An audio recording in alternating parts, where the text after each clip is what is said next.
Glória a Deus. Eu orei? Orei? Graças a Deus. Ainda bem que vocês estavam, né, prestando atenção. Eu não tanto, mas o Senhor ouviu. Obrigado, Jesus, pela sua paciência e misericórdia comigo. Não, Jesus tem muita misericórdia comigo. Não, é verdade. Você sabe como é que eu sei que Jesus tem misericórdia comigo? Com a minha esposa. A minha esposa é a imagem da graça e da misericórdia de Jesus pela minha vida. Sem dúvida alguma. Zero, né? Ele me treina em paciência, em entrega, né?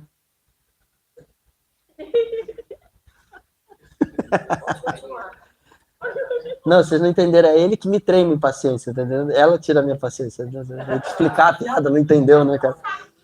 Fica quieta, Rafa, é papo aqui, entendeu? Ninguém tá falando aqui com você. Quem chamou a Rafa? A Rafa tava atrasada, ela não tinha chego ainda, gente. Né? A Rafa tava atrasada, né, Daniel? Você que fez ela atrasar, né? Tá brincando? Eu acredito mesmo. É, tava combinado, graças a Deus.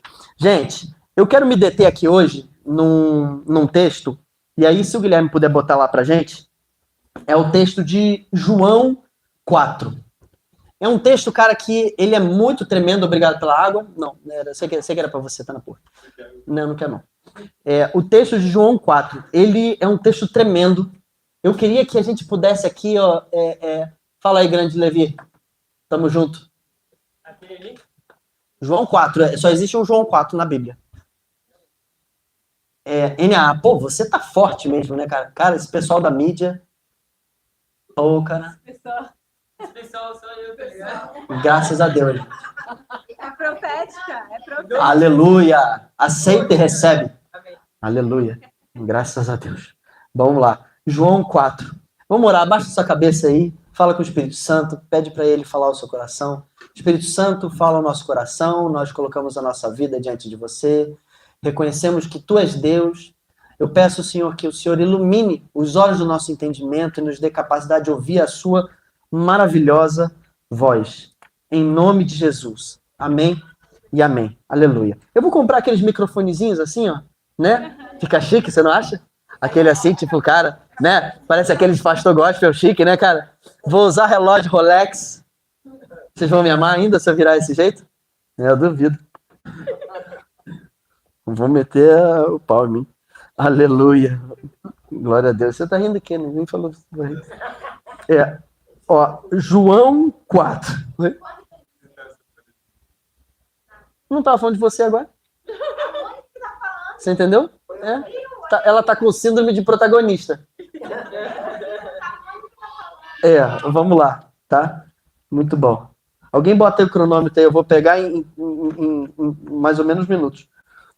Mais ou menos minutos. Isso. João 4, repete comigo, João 4. Só para ver se vocês estavam comigo. Não, para eu poder trabalhar aqui minha memória. Não, eu sei, vocês vão botar, vocês vão ficar de cara. Vocês vão ver. Eu vou pregar até terminar. João 4:5. Assim, presta atenção. Assim, Jesus chegou. Tá muito alto para vocês aí? Ah, tá bom. Foi só um desvio mental aqui. Assim, Jesus chegou a uma cidade chamada Samaria, perto da terra que Jacó tinha dado a seu filho José. Ali ficava o poço de Jacó. O que você tá rindo de mim, cara? Só porque eu tô lendo sem ponto? Eu vou te chamar para ler a Bíblia aqui para mim, tá? Né? Cansado, ó Senhor. Oh, Deus. Cansado. Cansado do que ele estava?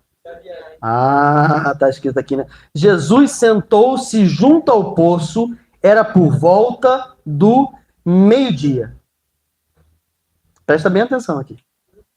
Assim, Jesus chegou a uma cidade, Samaria, chamada Sicar, perto das terras que Jacó tinha dado a seu filho José.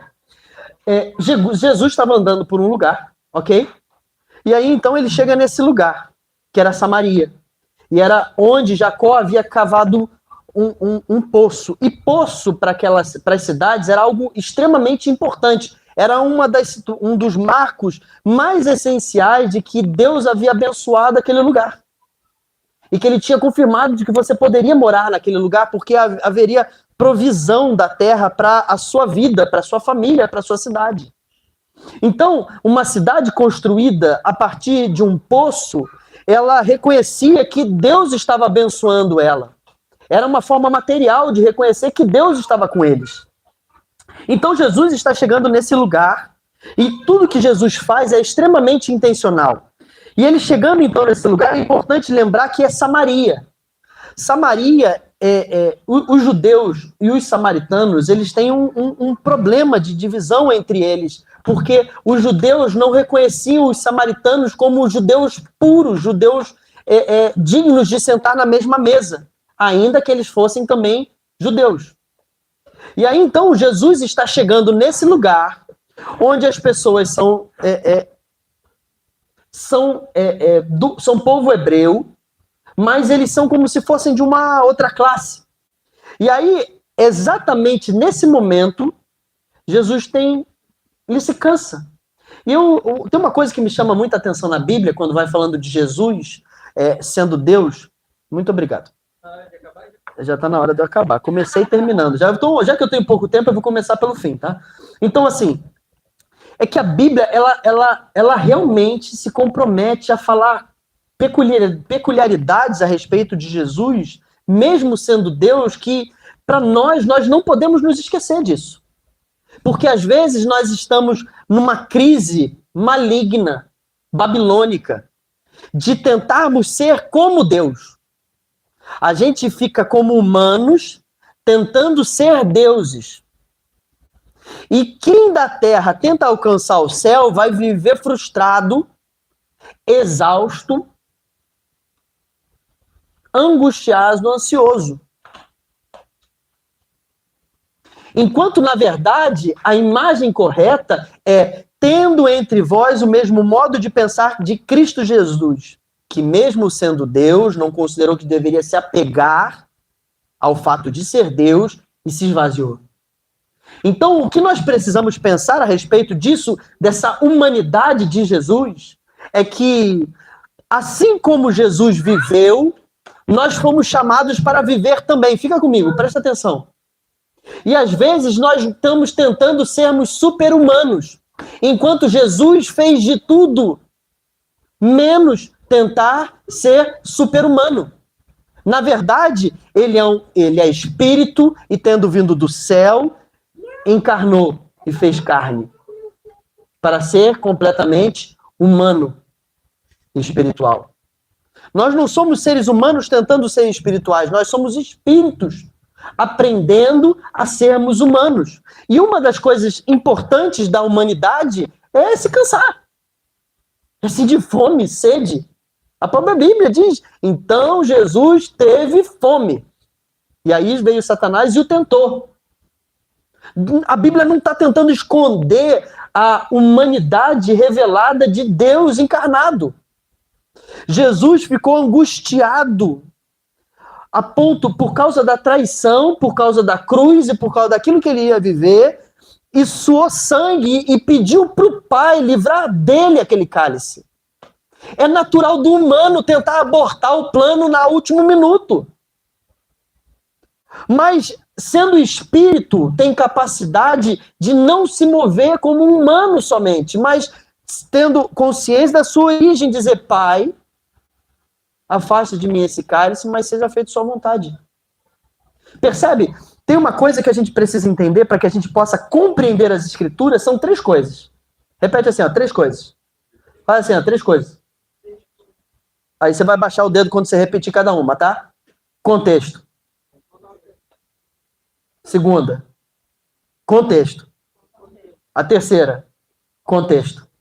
É contexto, contexto e contexto. Se você quer entender qualquer texto bíblico e quer entender o presente, quer ter revelação sobre o seu momento, a estação que você está vivendo, o que Deus está querendo falar com você a partir da palavra de Deus, você precisa entender o contexto e o contexto. Você precisa entender qual é o contexto que está acontecendo naquela fala ali, de forma óbvia. Você precisa entender o contexto cultural da época.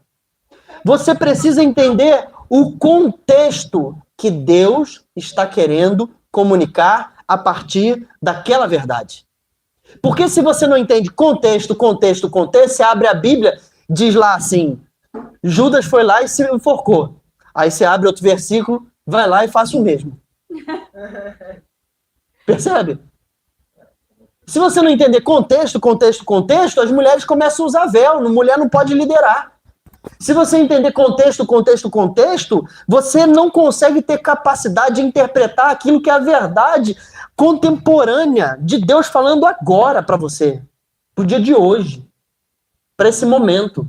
Então, se extrai a sua vida, o teu sofrimento, o que você está passando, do contexto onde você está inserida, da história que você está vivendo, daquilo que está acontecendo ao seu redor, do momento da humanidade, do coração de Deus, você vai ficar perdido.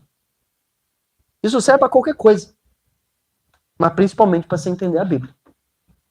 Então, assim, o texto está dizendo que Jesus estava cansado da viagem, chegou em Samaria e Jesus sentou-se junto ao poço, o poço de Jacó, que era muito reconhecido pelo povo hebreu. E aí a Bíblia diz ali que era por volta de meio-dia. Não está escrito isso aleatoriamente ali. Meio-dia, presta atenção, pensa. As pessoas, normalmente, quando iam pegar água em algum lugar, no poço, elas não iam ao meio-dia. Elas iam na primeira hora da manhã, no lugar mais cedo. Era hora de beber para os animais, era hora de pegar a água para sua casa, era bem cedo. E aí Jesus decide ir na hora mais inconveniente do dia, no poço de Jacó, e descansar ali, só a pino. Nesse lugar, acontece um encontro. E é nesse encontro que eu quero me deter aqui na conversa. Nisso o texto diz, e nisso veio uma mulher samaritana tirar água. Então Jesus lhes disse, pensa, essa mulher, por que ela vai lá meio-dia, no horário que ninguém mais vai? Por que alguém vai num horário na contramão de tudo, no horário mais inconveniente, mais sacrificial, o pior horário para fazer aquilo ali? Jesus está construindo um cenário aqui para a gente.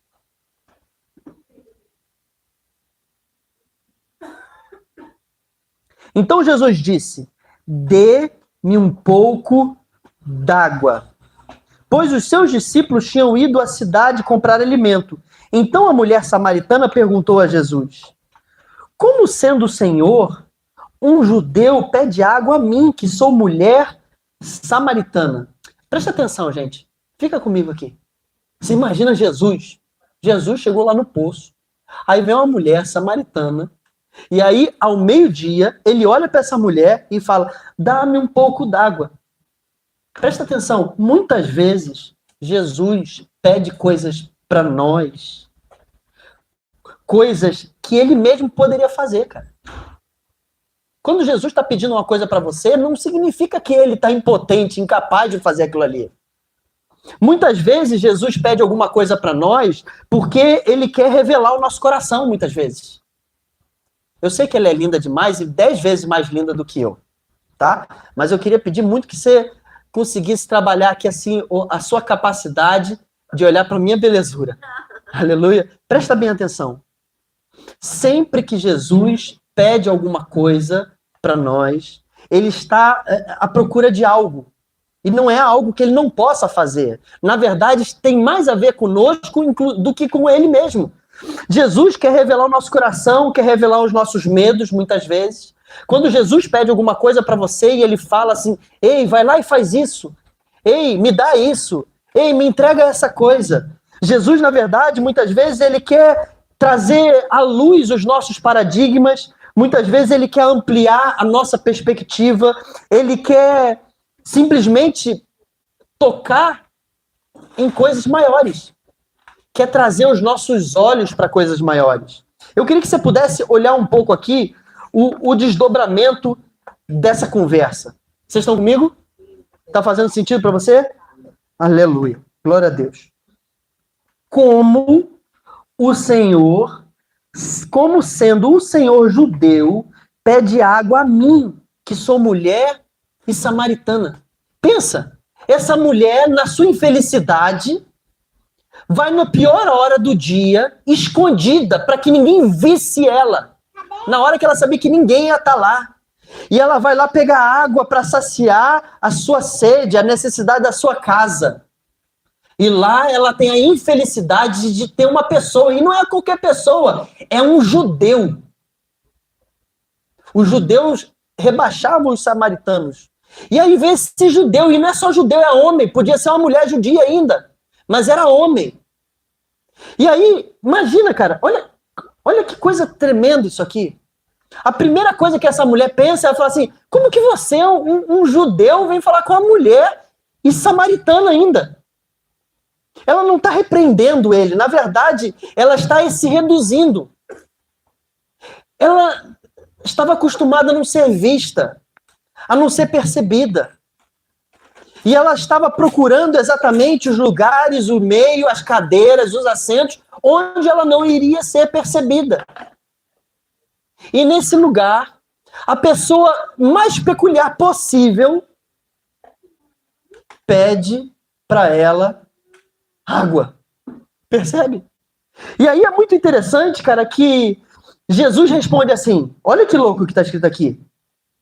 Se você, diga assim comigo, se você conhecesse o dom de Deus, e quem é que está lhe pedindo água para beber, você pediria e ele lhe daria água viva. Se você conhecesse. A verdade, gente, é que 90% das nossas questões estão sempre voltadas nessa frase aqui. Se você conhecesse a graça de Deus e quem está te pedindo, você entenderia que na hora que esse Deus te pediu uma maluquice, que rompe com os paradigmas da sociedade, com aquilo que é naturalmente esperado, pensado, se você conhecesse o tamanho desse amor, o tamanho dessa graça, o tamanho desse favor, e quem é que está lhe pedindo, no momento que esse próprio Deus te dissesse para você, dá-me a coisa mais impossível e mais louca e mais contraditória, você, ao invés de simplesmente ficar vendo os problemas, você voltaria para ele mesmo e falava, dá-me a água da vida.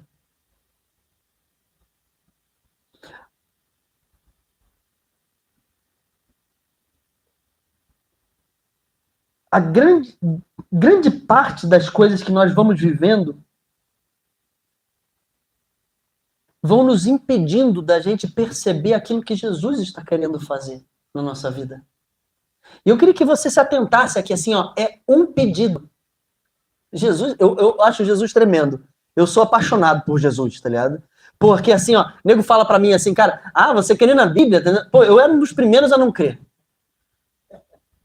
Eu achava que esse negócio de Bíblia, essa coisa de palavra de Deus, era mó furada, tá ligado? Foi escrito por seres humanos. Foi escrito mesmo por seres humanos. Mas eu quero te desafiar a ler, de verdade, ponta a ponta.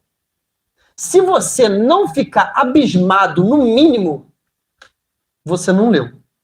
Não parou para entender. Porque é assustadora a convergência dos assuntos, a relevância e a atualidade deles. É assustador. Até um ateu, por exemplo, o próprio Karnal, ele está gravando agora uma série sobre Jesus, e eu estou dando uma bisbilhotada, e ele fala duas coisas. Perguntaram para ele, você deixou de ser ateu? Ele fala assim, cara, se eu gravo um estudo sobre a Umbanda, ninguém me pergunta se eu virei umbandista. Se eu gravo um estudo sobre Buda, ninguém me pergunta se eu virei budista. Por que quando eu vou gravar uma coisa sobre cristão, ninguém vai dizer que eu virei cristão? Tem que virar crente agora? Porque eu estou estudando alguma coisa? E eu concordo com ele. Aí falaram assim, e você não muda, carnal? Aí ele respondeu, ele falou assim, de jeito maneira. Eu mudo a hora que eu entender qualquer coisa. Sem arrogância. Por mais que não crer, possa ser um lugar de arrogância. Mas ele falou uma coisa que é estupenda. Não sei nem se existe essa palavra exata. Estupenda. Eu pensei que era outra palavra. Ele falou assim, deslumbrante. Quando você vai lendo. Por exemplo, João. Você vai lendo aquela construção. É sensacional. É, no mínimo, a coisa mais inteligente. Percebe? Percebe isso, gente? É sensacional isso. Jesus, com um pedido simples, ele diz, dá-me água. Na hora certa. Para a pessoa certa. Ou melhor, na hora errada. Para a pessoa errada. No lugar errado. Fazendo a pergunta errada. Com um pedido só, cara. Jesus tem poder de revelar os nossos medos, os nossos paradigmas, o nível de revelação, entendimento, dores, desafios. Muitas vezes, gente, presta bem atenção aqui, muitas vezes aquilo que Jesus está pedindo para mim e para você está mais ligado com aquilo que ele quer nos oferecer de forma abundante do que ele espera que a gente tem para dar para ele. E a gente fica muito apegado com esse medo, com essa coisa desafiadora, esse pragmatismo satânico que está nos corroendo e nos deixando adoecidos, amedrontados, ansiosos, perdidos em nós mesmos por causa da loucura que Deus está muitas vezes nos pedindo, da obviedade que ele está nos pedindo, dá-nos água. Ele não está preocupado se você vai ter capacidade de dar água para ele. Ele não está preocupado se te pedir água. É um absurdo. Deus não tem medo de romper, escandalizar, de quebrar paradigmas culturais, religiosos, sociais. Jesus é sempre muito intencional em tudo que ele faz, cara. Extremamente. Percebe? Jesus, tudo que ele faz com um pedido, Daniel, dá-me isso. E aí a gente fica ali aprisionado com aquilo ali, assim, tipo, mas ele pediu, isso é meu, mas como é que eu vou entregar o meu tempo? Como eu vou entregar o meu foco? Como eu vou entregar a minha vida? Como eu vou entregar a minha história? Como é que eu vou entregar os meus bens? Como é que eu vou entregar o meu trabalho? Jesus disse, se você conhecesse a graça e quem está lhe pedindo, você pediria e eu lhe daria a mesma coisa, só que de maneira com que sacie completamente a sede. Você está percebendo? Você percebe? Jesus pede uma coisa extremamente simples e natural. E aquela mulher ali responde de forma completamente natural. E ela só vê empecilhos naquilo ali. Vem na memória dela a culpa. Enquanto essa mulher estava vendo os seus problemas, as suas dificuldades, as suas incapacidades dela e até de Deus, olhando a sua história, vendo aquilo que faltava, ela não conseguia ver um palmo além do rosto dela. Na hora que ela reconhece a sua real condição, o próprio Deus se revela a ela e revela uma das coisas mais poderosas que orienta praticamente toda a teologia. Eu sou o Cristo. Percebe, gente? Consegue entender, cara? Cara, eu fico pensando assim, cara, como que a gente está deixando disso acontecer na nossa vida?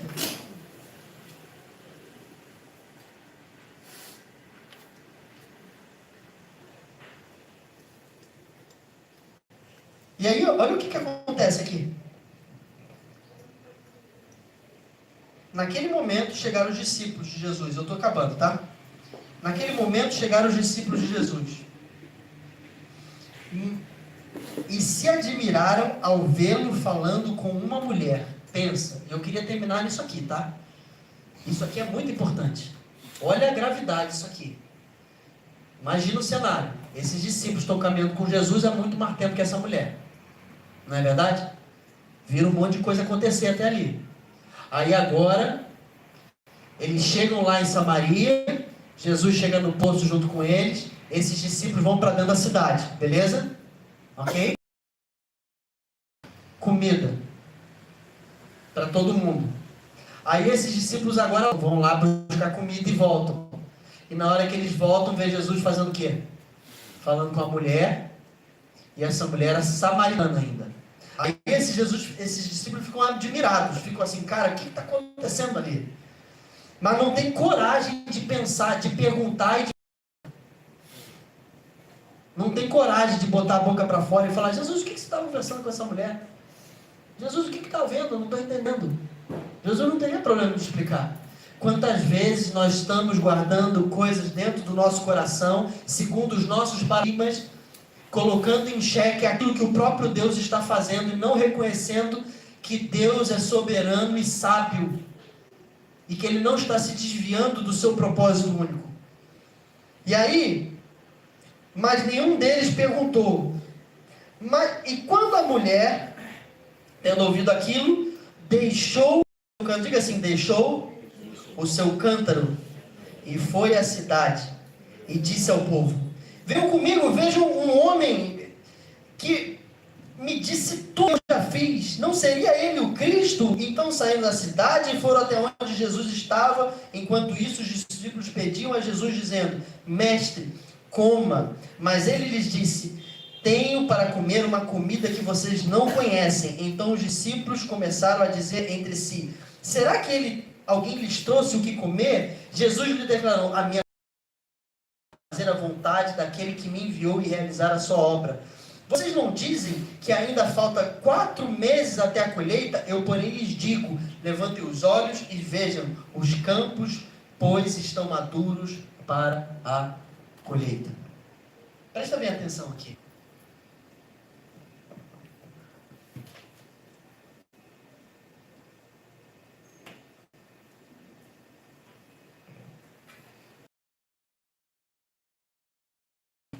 Ouve de Jesus, ela é escandalizada naquele lugar, então decide deixar o seu cântaro e ir para a mesma cidade de onde estava a sua vergonha, a sua história e de onde estavam os discípulos de Jesus. Deixar o cântaro ali, gente, sabe o que significava? Ele significava o que matava a sede dessa mulher, significava o ofício dela. Ela possivelmente era incumbida disso na própria casa dela. Isso significava deixar a sua história, deixar o seu medo de viver, deixar a sua vergonha, deixar as suas amarguras para trás. No momento que ela tem revelação de quem é Jesus e do tamanho da sua graça, ela deixa tudo isso para trás e vai de encontro àquilo que mais a doía, que era a sua cidade e as pessoas que estavam ao redor dela. Ela estava em casamento, gente. Sabe o que significa isso? Que ela era uma mulher considerada impura, não deveria falar com ninguém, porque se falasse, ela estaria nela. E agora ela deixa para trás tudo, entra na cidade e começa a anunciar para todas as pessoas: encontrei um cara ao meio-dia, lá no meio, e disse tudo o que eu vivi. Esse cara talvez não seja o Cristo.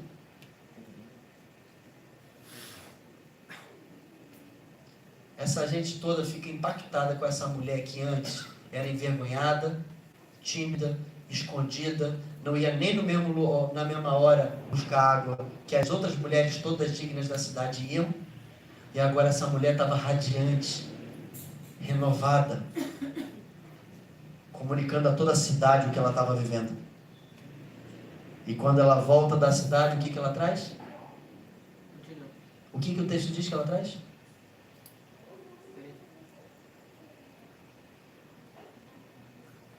Aleluia, eu vou ler aqui.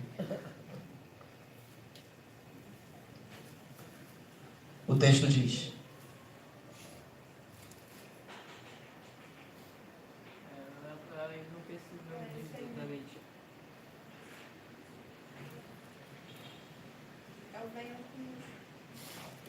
Não está aqui, ó.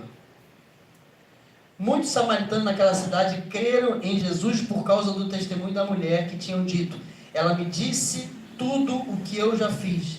Quando, pois, os samaritanos foram até Jesus, pediram-lhe que permanecesse com eles, e Jesus ficou 2 dias. Muitos outros creram nele por causa das palavras de Jesus e diziam à mulher: agora não é mais por causa de você que falou que nós cremos, mas porque nós mesmos ouvimos e sabemos que este é o verdadeiro Salvador do mundo. Presta atenção, gente. Presta bem atenção. Essa mulher envergonhada, a sua história, os seus paradigmas, tudo aprisionava ela. Jesus pede algo para ela. Essa mulher não entende. O que tinha para oferecer para ela era a mesma coisa, só que completamente sublime, de maneira com que resolvia não só o problema momentâneo dela, mas a história toda dela. Essa mulher tem a revelação de que ele é o Cristo. E no momento que ela compreende que esse cara que ela tinha agora conversado era o próprio Cristo, ela sai correndo, deixa tudo para trás, entra na cidade e anuncia a boa notícia de que ela encontrou, possivelmente, o Cristo. Ela vai na cidade e volta com uma multidão de gente. Os discípulos estavam com Jesus desde o início ali, mortos da fome, vão para dentro da cidade, entram na padaria, passam pelo soldado, passa pelas crianças, passa pelos homens, pelas famílias, vão lá, pega o pão, pega talvez o peixe, pega talvez mais alguma coisa, viram, talvez até se batem, porque é Samaria, e eles estão numa cidade impura, e voltam. E aí é pior, quando eles voltam, eles olham para o mestre deles, no qual agora eles largaram tudo para segui-lo, conversando, não é com um samaritano, é com uma mulher samaritana, e impura. A mulher, cheia de Deus, vai para dentro da cidade e anuncia para todo mundo, deixando toda a sua vergonha, seus medos para trás. E seguindo ela, vem até aqueles que a julgavam. Os discípulos que caminhavam com Jesus vão lá para dentro da cidade e voltam com o que, gente? Com comida. Mais nada. Eu ainda fico preocupado se alguém deu para comer para ele. E aí Jesus fala: a minha comida é fazer a vontade do Pai. E ele diz assim: vocês conseguem dizer que daqui a 4 meses vai ter colheita? Eu, porém, digo para vocês: abram os seus olhos e vejam, os campos estão brancos. Sabe, gente? Presta bem atenção. Os discípulos, eles estavam na mesma condição daquela mulher. Essa é a verdade. E às vezes, a gente está caminhando com Jesus há mais tempo até do que a pior pecadora que poderia chegar para fora. Muito louco nesse momento é que em Cafarnaum, cidade onde que Jesus morou, onde Jesus fez vários milagres, curas, fez tudo, nessa cidade samaritana, né? Ele não fez nada disso. Ele não curou ninguém. Ele não fez nada disso. Ele só jogou a palavra dele, né? Vocês percebem, gente? Conseguem perceber? Muitas vezes, gente, a gente está aqui vivendo Jesus aqui, ó. E por causa dos nossos medos, dos nossos orgulhos, por causa da nossa altivez, eles foram até a cidade e não trouxeram nada. Jesus ficou no lugar mais inconveniente para encontrar com a pessoa mais pervertida. a história menos merecedora para olhar para essa mulher e libertar ela no âmago da história dele. E os próprios discípulos não conseguiram enxergar isso. Percebe, gente? O Senhor está querendo nos romper da nossa religiosidade, do nosso engano, do nosso julgamento, da nossa fome natural, e nos ensinar a se alimentar pela vontade do Pai. E a vontade do Pai é que vocês amem uns aos outros, assim como eu hoje amei. Porque ninguém tem maior amor do que aquele que dá a vida pelo seu amigo. E às vezes dá a vida pelo seu amigo, aquela pessoa ali é inimigo. O samaritano. Percebe? Deus está querendo trazer libertação, cura, transformação na nossa vida. Tanto faz se você está no lado da samaritana ou se você está no lado dos discípulos. Na arrogância religiosa ou aprisionada nos paradigmas sociais, na culpa do que você viveu. Tanto faz. O que interessa de verdade é que nós sejamos completamente libertos e vivamos aquilo que Deus tem para nós. Vida que vale a pena ser vivida. Eu creio que o Senhor quer curar você. O Senhor quer trazer para nós libertação completa. Vida que vale a pena ser vivida. Sairmos dos paradigmas todos e desfrutarmos de vida que vale a pena. Aprendemos a nos alimentar daquilo que é a própria vontade do Pai. E não sermos só um rio, sermos um rio a jorrar. O próprio Deus não está querendo curar a sua vida como quem troca um estepe. O próprio Deus, Ele quer resolver da forma com que não haja mais retorno, retrocesso. Às vezes a gente só está preocupado que Deus resolva a nossa vida e a gente não tem que mais sofrer a vergonha. Mas Deus vai nos levar num lugar de maneira que a nossa pior vergonha seja a maior glória dele. Jesus não estava com vergonha da samaritana. Jesus, ele estava com o problema que ela ficasse aprisionada. Amém? Graças a Deus. Feche seus olhos aí, vamos orar. Paizinho, nós colocamos a nossa vida aqui diante de Ti.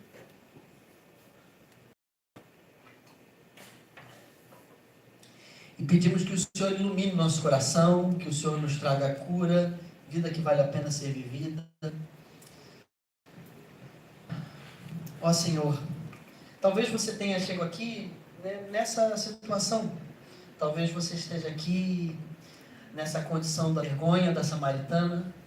Talvez você esteja aqui nesse jeito que talvez você até fuja do lugar onde encontra as outras pessoas, do lugar onde a sua vergonha vai ser exposta. Talvez você também esteja com dificuldade de perceber que a coisa mais simples que Deus está pedindo para você, na verdade, não é uma barreira. Na verdade, é Ele só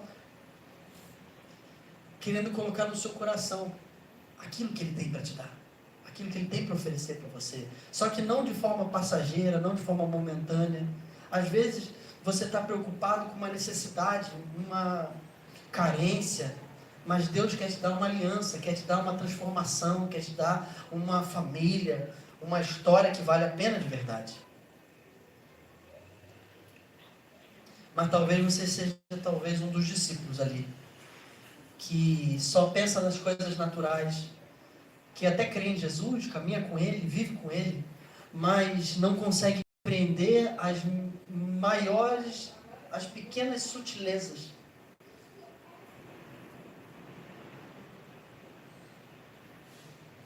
Julga até Deus. Fica medindo o que Deus está fazendo. Será que é Deus? Será que não é? É Deus fazendo mesmo agora? Será que Ele é sábio mesmo? Será que Ele é bom desse jeito mesmo? Se Deus é... por que está fazendo isso? Se Ele é tão sábio, se Ele é tão mestre, por que está falando com essa mulher? Por que está fazendo essa coisa? Ou talvez você está indo diante das cidades e não está percebendo. Aqueles que têm fome e sede de verdade.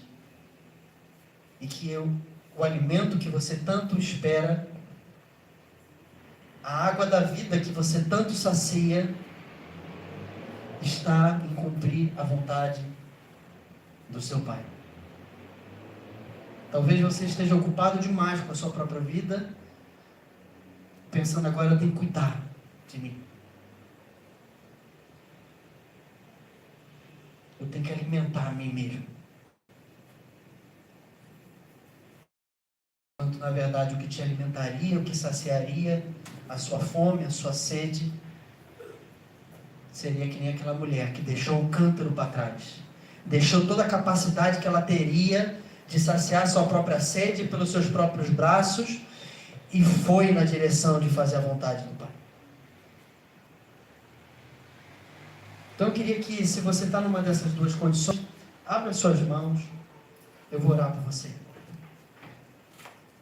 Senhor, eu coloco a vida dos meus irmãos aqui, eu coloco essa família, no teu santo nome eu declaro que os meus irmãos aqui sejam cheios do seu Espírito. Eu oro, Deus, por cura, por transformação. Eu oro, Deus, por libertação verdadeira nessa noite. Transformação, toca os meus irmãos, ministra nos lugares mais profundos deles. Toca-nos, Senhor. Traga cura real, Jesus. Traga transformação verdadeira. Toca, Deus, nos lugares mais profundos. Senhor, traga iluminação, Jesus. Ó Pai, confronta os paradigmas, os medos, o foco no lugar errado, Senhor. E nos ensina a conhecermos você em espírito e em verdade. Faz das nossas maiores vergonhas, Senhor, a sua glória, Senhor. Nos dá capacidade de ver até no meio das trevas a sua maravilhosa luz. Em nome de Jesus. Amém e amém.